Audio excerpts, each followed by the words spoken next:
গ্রাম police যেমন কষ্ট করে এই সারা পাড়া মহল্লাকে নিরাপত্তা দেয়, আজকের পুলিশ বাহিনী যে নিরাপত্তা দেয়, ঠিক তাদের বন্দুক ছাড়া, অস্ত্র ছাড়া তারা যে লাঠি নিয়ে নিরাপত্তা দেয়, সেটা বাংলাদেশের জনগণের জন্য অনেক বেশি অত্যন্ত বিরল বলে আমি বিশ্বাস করি। পুলিশ, গ্রাম পুলিশ সহ সকল আইন শৃঙ্খলা বাহিনী আমাদেরকে নিরাপত্তা দেয়, আমাদেরকে সুরক্ষা করে, আমাদের জান মাল সবকিছুর নিরাপত্তা দেয় গ্রাম পুলিশ সহ সকল আইন শৃঙ্খলা বাহিনী এবং পুলিশ। সেজন্য আমি সকল আইন শৃঙ্খলা বাহিনী এবং পুলিশ সহ আজকের যে গ্রাম পুলিশ, তাদের যে দাবি, সেই দাবিটা অত্যন্ত যুক্তিযুক্ত।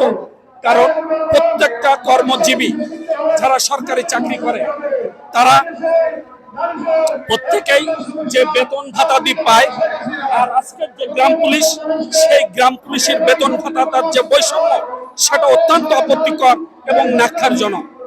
আমি চাই এটা এই মানবাধিকার লঙ্ঘন না করে এই গ্রাম পুলিশের সপক্ষে যে পুলিশের যে বেতন ভাতা দেওয়া হয়, ঠিক শতটা না হলেও গ্রাম পুলিশের অন্তত তার অর্ধেকটা করলেও তারা অন্তত ডাল ভাত খেয়ে বেঁচে থাকতে পারে। সেজন্য আমি মানবাধিকারের পক্ষ থেকে আমি এই গ্রাম পুলিশের, সারা বাংলাদেশের গ্রাম পুলিশের সপক্ষে বলতে চাই, তারা যেন সুন্দরভাবে বসবাস করতে পারে, বাচ্চা কাচ্চা নিয়ে বসবাস করতে পারে।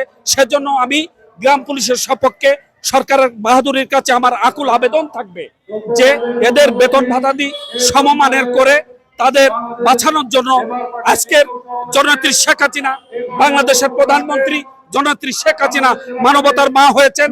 সেই মানবতার মাকে আমি বলতে চাই যে এই বৈষম্য না রাখে গ্রাম পুলিশ যেমন কষ্ট করে এই সারা পাড়া মহল্লাকে নিরাপত্তা দেয়, আজকের পুলিশ বাহিনী যে নিরাপত্তা দেয়, ঠিক তাদের বন্দুক ছাড়া, অস্ত্র ছাড়া তারা যে লাঠি নিয়ে নিরাপত্তা দেয়, সেটা বাংলাদেশের জনগণের জন্য অনেক বেশি অত্যন্ত বিরল বলে আমি বিশ্বাস করি।